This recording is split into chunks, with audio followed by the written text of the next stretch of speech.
Hi hello வணக்கம். நீங்கள் வந்துட்டு டிஃப்ரெண்ட்டான ஒரு தக்காளி டிஷ் ஒன்று பார்க்க போகிறீங்க. இப்போ வந்துட்டு நம்ம தக்காளி குழம்பு பார்த்துருக்கோம், தக்காளி துவையல் பார்த்துருக்கோம், தக்காளி சட்னி பார்த்துருக்கோம். ஆனால் ஒரு டிஃப்ரெண்ட்டான தக்காளி கடையல் எப்படி பார்க்க போகிறதுன்னு நம்ம இந்த வீடியோவில் பார்க்க போகிறோங்க. வாங்க வீடியோக்குள்ளே போகலாம். ஒரு பாத்திரத்தை வச்சு அதில் கொஞ்சம் எண்ணெய் ஊற்றிக்கணுங்க. அதில் கடுகு, பொரிஞ்ச உடவையும் கருவேப்பிலைக்கு அப்புறம் வெங்காயம்,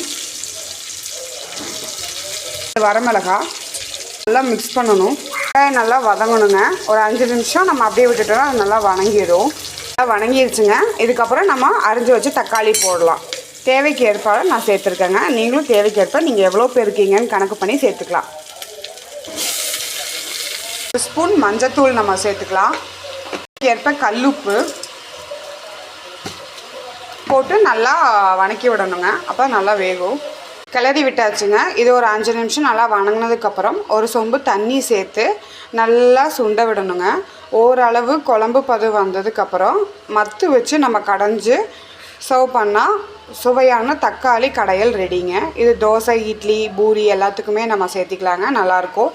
இது ஒரு டிஃப்ரெண்ட்டான டேஸ்ட்டில் இருக்கும். நான் முன்னாடி வீடியோ சொன்ன மாதிரி நான் மசாலா பொருளெல்லாம் சேர்த்திக்கிறது இல்லைங்க. அதனால் இது டிஃப்ரெண்ட்டாக இருக்கும். நீங்கள் ட்ரை பண்ணி பாருங்கள். கத்திரிக்காய், பீக்கங்காய் அந்த மாதிரி காய் சேர்த்துட்டு நம்ம வணக்கி விட்டு போட்டாலும் நல்லாயிருக்குங்க. இன்னும் கொஞ்சம் டேஸ்ட் அதிகமாக இருக்கும்.